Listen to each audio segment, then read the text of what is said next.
Shalom a todos, buenos días y bienvenidos una vez más al programa El Camino de Dios. Habla el More Joseph, director de Ministerios Jaim. Gracias le doy al Dios de Abraham, al Dios de Isaac, al Dios de Jacob, al Dios y Padre de nuestro Señor Yeshua el Mesías, que nos ha bendecido con un día más de vida y la oportunidad de poder estar con ustedes aquí en PAB 550, como de costumbre todos los domingos en el programa El Camino de Dios. Programa que llega a ustedes de parte del Ministerio Jaim, el ministerio del cual yo soy director y llevo por bastantes años enseñando las Sagradas Escrituras de la perspectiva hebrea. Y hoy que nos encontramos en el día 17 del mes de agosto del año 2025, que equivale al día 23 del mes de Av, pues estamos una vez más aquí muy alegres porque para mí es un gran honor poder enseñar la Sagrada Escritura a las personas que desean escucharlo. Nuestro ministerio tiene un centro de estudio. El centro de estudio hebraico El Camino Nazareno se encuentra ubicado en la carretera 511 del barrio Real Anón en Ponce.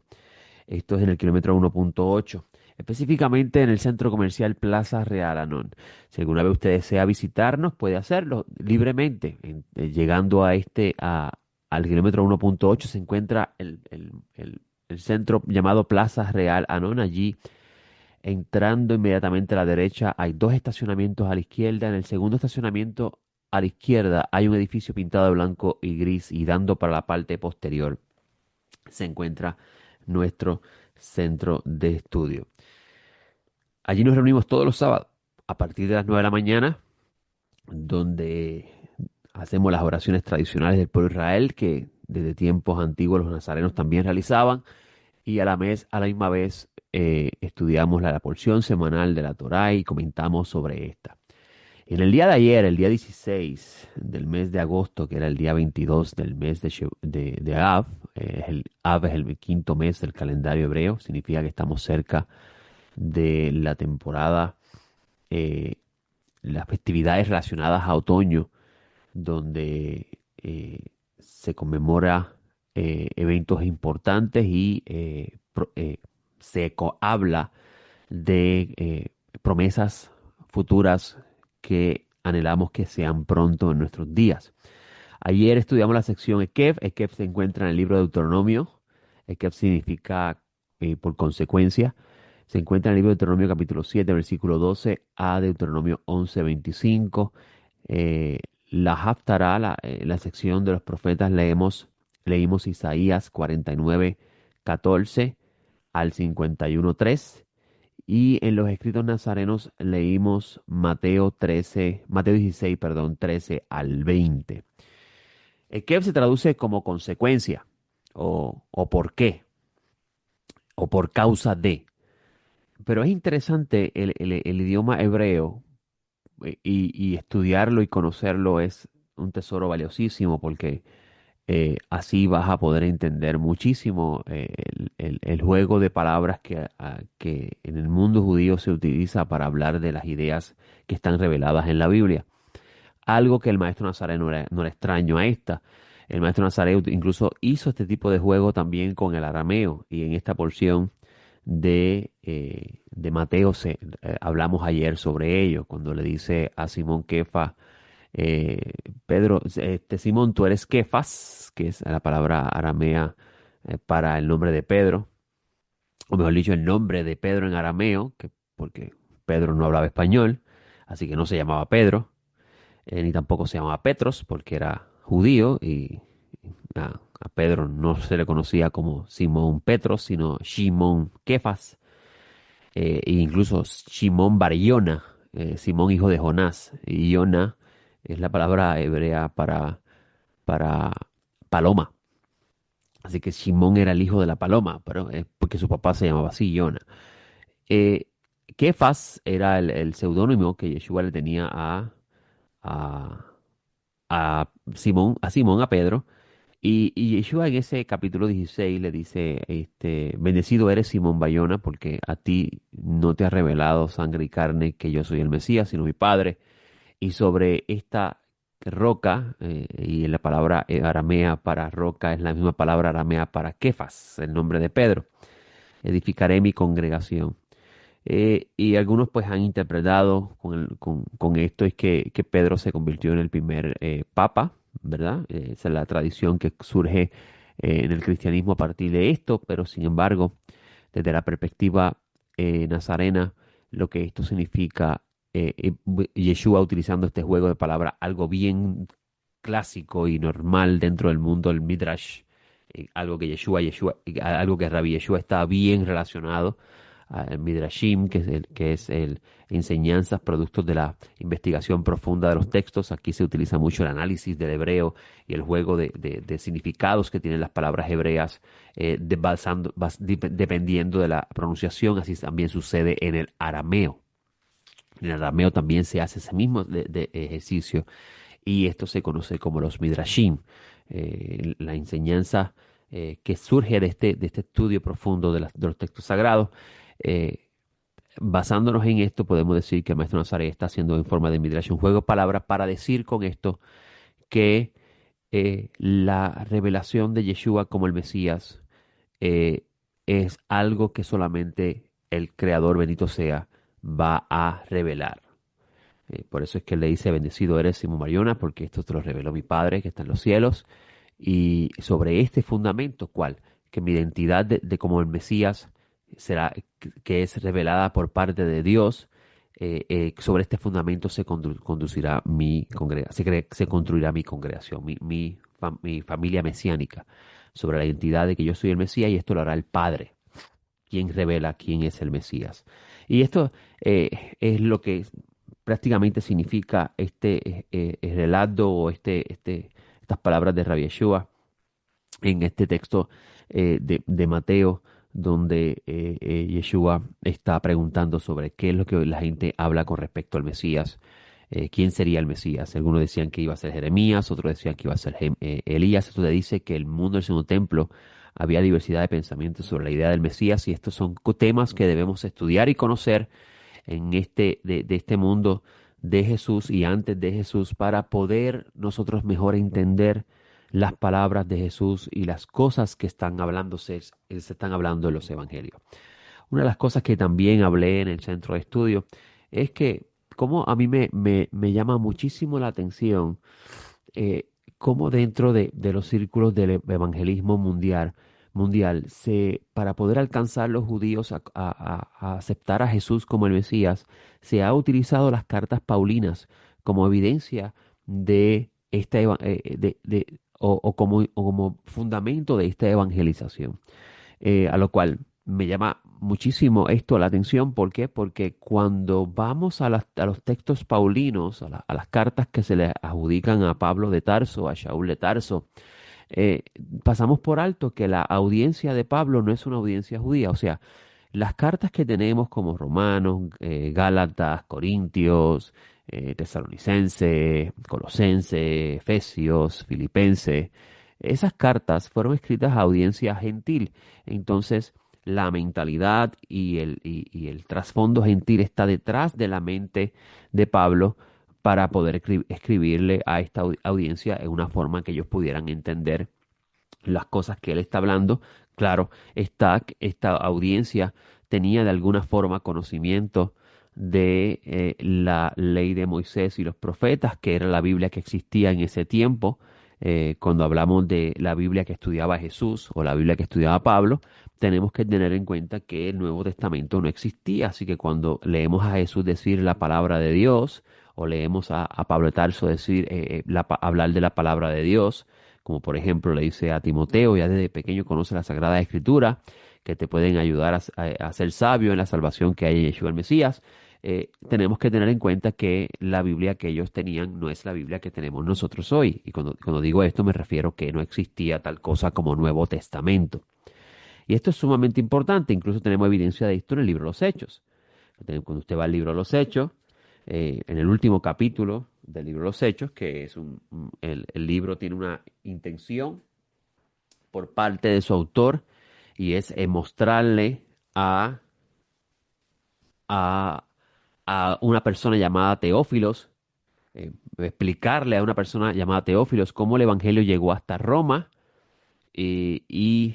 y cómo eh, el Mesías, aún llegando el Evangelio hasta el fin del mundo, y esto es un concepto judío que a mí personas me han escrito en privado diciéndome que el fin del mundo ya para ese tiempo, entonces se sabía que existía las personas que vivían en el mundo oriental, por ejemplo, la ruta de la seda, pero pasamos por alto la mentalidad de los autores. Tenemos que tener en cuenta cuál es la mentalidad de los autores que escriben. Para el judío de la Biblia, el reino que conquista su pueblo, o sea, el reino bajo quien ellos están dominados, se conoce como el reino que gobierna toda la tierra. Y hasta donde llegan los confines de ese reino se conoce como el fin del mundo. Ese pensamiento es el que está detrás de la idea de ser testigos del Mesías hasta lo último de la tierra o hasta el fin del mundo, en el contexto del libro de los Hechos, que hemos dicho en otro programa significa que ellos testificarían la resurrección de Yeshua el Mesías. Regresando al tema del libro de los Hechos, el autor de este evangelio, de este libro, perdón, que es quien se le adjudica como Lucas, está escribiendo a Teófilo explicando las razones por qué el evangelio llega a los gentiles y llega hasta los confines de la tierra y el Mesías no regresa. Y es porque, pues claramente, los judíos tenían que volverse a Dios y para que Dios enviase al Mesías. Así lo explica Simón Kefas o Pedro en uno de los capítulos del libro de los Hechos. Pero si miras el capítulo 28, eh, habían personas que se acercaban a Pablo, perdón, a escucharlo a él a hablar del reino de Dios. Y este texto es bien interesante. Claro, todo, los escritos nazarenos son interesantísimos porque nos presentan una realidad con respecto a la esperanza mesiánica que tenían los nazarenos y la figura de Yeshua como el Mesías prometido a Israel y al mundo. Nos presentan una idea muy, muy interesante y nos aclaran muchísimo esta expectativa mesiánica que existía en el mundo del Segundo Templo. Y en el capítulo 28 del libro de los Hechos, nos dice que venían personas a donde Shaul de Tarso desde bien temprano hasta la tarde y él explicaba el reino de Dios. Él explicaba el reino de Dios. ¿Por qué Pablo de Tarso tenía que explicar a los gentiles el reino de Dios? ¿Por qué él tenía que explicarle a los gentiles acerca del reino de Dios? Y la respuesta es, amigo, que eh, el reino de Dios, y aclara un poco, a los gentiles y a los judíos. ¿Por qué Pablo tenía que hablar sobre el reino de Dios y los persuadía acerca de Yeshua el Mesías? Porque la idea del reino de Dios es la idea de la restauración del reino de Israel y el gobierno autónomo de Dios sobre todo el mundo a través del Mesías, o sea, un solo gobierno mundial. Mucha gente habla del nuevo orden mundial y pasan por alto que la Biblia habla de esto, pero desde la perspectiva de el Mesías como el único rey de toda la tierra en una era de justicia, de paz, una era donde no hay violencia, una era donde no hay corrupción, donde los seres humanos no se van a pelear por tierra, donde los seres humanos no se van a pelear por dinero, donde los seres humanos van a vivir en paz. Y esta es la era que esperamos en el Mesías, esa es la era que vendrá y aunque tarde la seguiremos esperando. Y dice el texto que Shaul de Tarso explicaba el reino de Dios, los persuadía acerca de Yeshua, se apoyaba en la ley de Moisés como en los profetas. ¿Y por qué Pablo de Tarso se apoyaba en la ley de Moisés y los profetas? Porque era la Biblia que ellos tenían. No había Nuevo Testamento.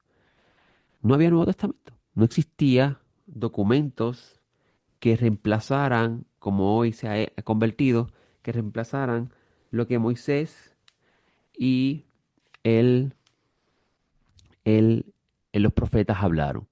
Y cuando vas a los últimos versículos del ese mismo capítulo, vas a encontrar que dice que Pablo todavía seguía hablando del reino de Dios y enseñaba lo concerniente a el Señor Yeshua el Mesías con toda libertad y sin impedimento. O sea, cuando hablamos de Pablo evangelizar, si podemos decirlo así, hablar, anunciar, porque eso es lo que significa evangelizar, anunciar algo. La palabra evangelio es una palabra griega que viene con anunciar noticias. Pueden ser buenas, pueden ser malas, es una palabra neutral. En el caso de la utilización aquí, es el anuncio de la aparición del Mesías, el anuncio del reino de Dios, el anuncio de la muerte del Mesías y la resurrección del Mesías por el poder de Dios, o sea, el Espíritu de Dios levanta a Jesús de entre los muertos, eso lo testifica Pablo de Tarso en el capítulo 8 de la carta a los de Roma. Si usted va un momentito al capítulo 8 de la carta a los de Roma, que se la estuvimos hablando un poco ayer en la segunda tanda, usted va a encontrar que en el versículo 11 del capítulo 8, Pablo de Tarso dice, y si el espíritu del que levantó de los muertos a Jesús, miren esas palabras, y si el espíritu del que levantó de los muertos a Jesús, ¿quién levantó de entre los muertos a Jesús? Esa es la primera pregunta que usted tiene que hacerse. ¿Quién levantó de entre los muertos a Jesús? Usted tal vez ha escuchado que Jesús resucitó, pero eso no es lo que enseñan los evangelios. Eso no es lo que enseñan los nazarenos en sus textos. Los nazarenos enseñan que a Jesús lo resucitaron. Alguien lo levantó a él de entre los muertos. Y el propio Pablo de Tarso testifica esta idea. Él dice, y si el espíritu del que levantó de los muertos a Jesús vive en nosotros, el que levantó al Mesías de los muertos vivificará también vuestros cuerpos mortales por su espíritu que vive en vosotros. ¿El espíritu de quién? Y aquí es donde entra la importancia de estudiar la mentalidad hebrea de las ideas que los gentiles en aquel entonces no conocían y todavía hasta el día de hoy tienen un poco de dificultad de comprender. Pablo en ese mismo libro, o en esa misma carta, porque no es un libro, es una carta, habla de el Mesías, de Jesús ser confirmado el Mesías por el poder del Espíritu en su resurrección. O sea, en otras palabras, Pablo de Tarso está diciendo, la confirmación de que Jesús es el Mesías es el Espíritu que lo resucitó de entre los muertos. Pero Pablo no es el único que dice esto. También vas a encontrar a Pablo de Tarso, a Simón Kefa decir lo mismo, que a Jesús Dios lo resucitó de entre los muertos y lo hizo Señor y Mesías. Y esto es importantísimo porque esta es la transmisión del mensaje de la mesianidad de Jesús. Algunas personas piensan que la mesianidad de Jesús se confirma con todos los milagros y las señales que él hizo. Y yo podría decirle parcialmente que esto es correcto. Y le digo parcialmente que esto es correcto, ¿por qué? Porque si usted va al mundo del Segundo Templo y usted lee sobre otros personajes que existieron en esa época, se sorprendería de la información que encontraría. Y estos son historiadores haciendo indagación, cristianos y judíos del mundo del Segundo Templo. ¿Cuántas personas han escuchado del famoso Honi, el dibujador de círculos? O Janina Mendoza, otro personaje del mundo del Segundo Templo, personas que hacían milagros, que Honey era conocido por dibujar círculos porque él tenía la costumbre de, para que no lloviera o lloviera, llamaba a Dios su Padre. Es una de las cosas interesantes. Él decía que Dios era su Padre, algo común en el mundo judío. Leemos a Jesús a decir mi Padre y nosotros le damos un sentido especial y pasamos por alto que Dios llama a todo Israel su hijo. Por consiguiente, Israel llama a Dios su padre. Y Joní era un judío que tenía la costumbre de, o tenía, mejor dicho, hacía señales y milagros también de parte de Dios. Él dibujaba un círculo, se posaba dentro del círculo y oraba para que lloviera. Y llovía. Al igual que Janina Mendoza, hacía señales milagrosas. Y eso no era algo de alarmarse dentro del mundo del pueblo de Israel, porque habían personas que lo hacían. Lo que hace grande a Jesús, a diferencia de todos ellos, no son las señales que él hizo, aunque las señales muestran que él es un varón escogido por Dios. Eso es lo que significa para Simón Kefa estas palabras. Incluso eso es lo que Simón Kefa trata de explicar, como dice al principio en el capítulo 2 del libro de los Hechos, donde él dice en el versículo 22, varón israelita, oí estas palabras, Jesús Nazareno, varón aprobado por Dios entre vosotros con maravillas y prodigios y señales milagrosas que Dios hizo por medio de él. O sea, Simón Kefa reconoce que todos los milagros y las señales que Jesús hizo mientras estaba caminando entre ellos era porque Dios estaba realizando obras a través de él, estaba haciendo cosas a través de él. Pero Jesús no era el único que hacía estas cosas. Habían otros hombres también que eran conocidos como varones de Dios, varones respetados y serios de Dios. La única diferencia, lo que diferencia a Jesús de todos ellos, es que a Yeshua Dios lo resucitó de entre los muertos. Los demás murieron y sus cuerpos yacen todavía en las tumbas esperando la resurrección de los muertos, que es una promesa de parte de Dios. Esto significa que es la resurrección de Jesús lo que testifica de que este es el hombre que Dios ha escogido para juzgar al mundo y a la vez restaurar todas las cosas. Eso incluso lo dice también Pablo de Tarso en el capítulo 17 del libro de los Hechos, cuando está hablando con los de Atenas, a los atenienses, y le está diciendo allí en el Areópago que Dios ha resucitado a un varón y lo ha colocado este, como el juez de la humanidad cuando llegue el momento de juzgar al mundo, porque Dios ha establecido por medio de los profetas que vendrá un día donde Él intervendrá sobre la creación para destruir o borrar de la tierra a todos los que practican la maldad, todos los que hacen el mal, todos los que contaminan y dañan la creación, todo el que practica la injusticia. Y por eso es que él va a decir en el versículo 17 de esta conversación que tiene con los atenienses, que en el versículo 30, que Dios ha pasado por alto la ignorancia de los seres humanos, pero que a partir de la aparición del Mesías se ha comenzado el tiempo de llamar a los seres humanos a regresar a Dios y dejar los actos de maldad. ¿Por qué? Porque estableció un día, dice el versículo 31, el cual va a juzgar a toda la humanidad con justicia por medio del varón que designó, presentando a todos garantías de que Él es el varón designado, añado yo, cuando lo resucitó entre los muertos. Y mire qué interesante, le estoy presentando los documentos del Nuevo Testamento y le estoy mostrando por medio de los documentos del Nuevo Testamento un pensamiento que tal vez usted nunca había escuchado. Unas ideas con respecto a la mesianidad de Yeshua y la función que habría de hacer el Mesías que tal vez usted nunca ha escuchado. Pero no solamente eso.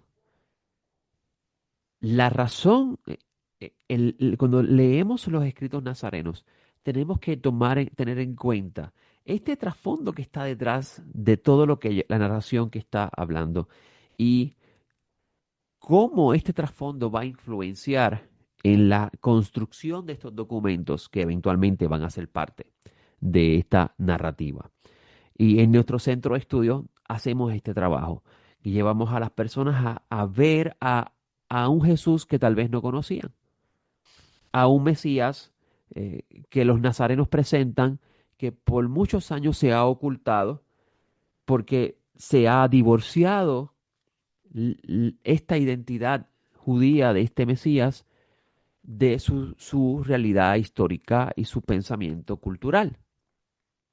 Y cuando nosotros regresamos al pensamiento cultural, a la realidad histórica de la idea del Mesías y todas las cosas que los profetas hablaron y se pensaban en el tiempo de Jesús, entonces vamos a encontrar algo muy diferente con respecto a su identidad. Y esto me lleva a hablar otra vez de las cartas paulinas. Se utilizan mucho las cartas de Pablo para tratar de acercar a los judíos a creer que Jesús es el Mesías. Se trata de evangelizar a los judíos con las cartas de Pablo, pero pasamos por alto que en el mundo del segundo templo, en el tiempo que Pablo de Tarso está escribiendo estas cartas, a quienes se están evangelizando con estas cartas son a los gentiles. Son los gentiles los que están recibiendo instrucciones de parte de Pablo de cómo ellos debían vivir la vida ahora en el Mesías, esperando que el Mesías regrese para que así ellos pudiesen participar de la resurrección de los muertos si morían antes de que apareciese o la transformación del cuerpo a la inmortalidad por el poder del Espíritu en ellos, porque es el Espíritu de Dios el que resucita a las personas de entre los muertos y el que también los transforma. Esta es la idea que existe dentro del mundo judío, del cual Pablo hablaba. Y cuando entendemos que estas cartas no fueron escritas para una audiencia judía, entonces podemos tener un mejor sentido de esta cuando la leemos y la utilizamos. Por eso es que en nuestro centro de estudio nosotros acostumbramos a decirle a la audiencia que está estudiando con nosotros que es importante siempre, siempre que usted lea un libro, piense a quién se le está hablando primero, cuál es la audiencia de del documento. Por ejemplo, el famoso texto de Josué: sé valiente y esfuérzate, porque Dios está contigo. Eso Dios se lo está diciendo a Josué. La audiencia aquí es una audiencia israelita. Josué es el líder a quien se le está hablando.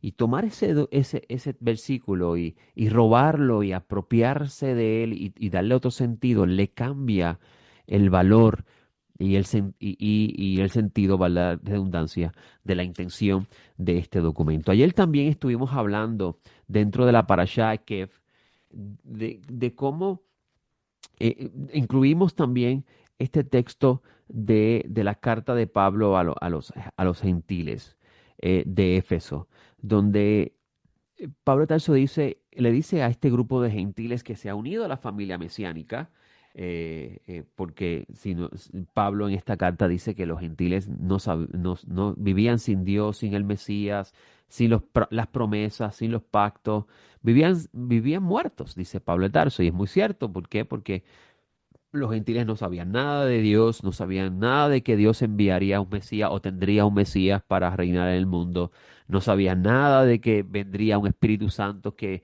haría que los seres humanos anden en los caminos de Dios, no saben nada de los pactos y las promesas que Dios le hizo al pueblo de Israel. Incluso si Pilato hubiese sabido estas cosas, tenga por seguro que Pilato no hubiese crucificado al Mesías.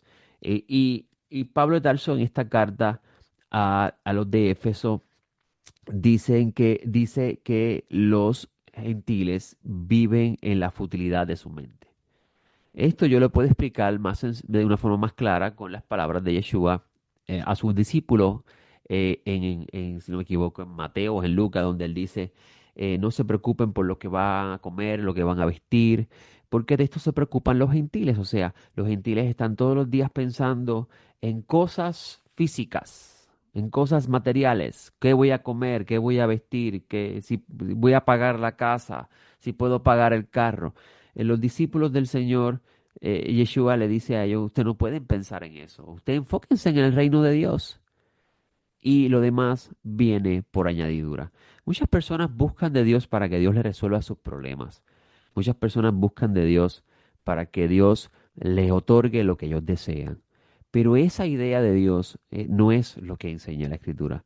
La Escritura enseña que el humano que busca de Dios es porque quiere conocer a Dios, apegarse a Él y vivir para siempre. Porque la vida eterna es conocer a Dios. Y eso se encuentra en Juan capítulo 17, donde Yeshua dice: y esta es la vida eterna, que te conozcan a ti, el único Dios verdadero, y a Yeshua el Mesías a quien enviaste. Y es interesante esto porque la palabra conocer en hebreo tiene una connotación de un vínculo, un apego. Y por eso en la parashá Bait Hanan, que es la parashá de la semana pasada, Moshe dice que todos los que se apegaron al Baal Peor, que es el culto a la vanidad y al placer, murieron, pero todos los que se apegaron a Dios están vivos hoy. Y Pablo, hablando a los gentiles sobre la vanidad de la mente y cómo se entregan a esta locura de la vida sin sentido, pierden la sensibilidad, se conducen a la sensualidad, se destruyen a sí mismos, pero todos los que son educados en el Mesías no pueden vivir así. Tienen que estar renovando su mente constantemente, y esto, amigo que me escucha, se logra mediante el estudio de la Biblia que Pablo y Jesús conocía. Se me ha acabado el tiempo, le doy gracias al Eterno por este espacio y le doy gracias a la familia de PAB por la oportunidad de estar todos los domingos con ustedes en este programa El Camino de Dios. De mi parte me despido. Hasta la próxima. Shalom.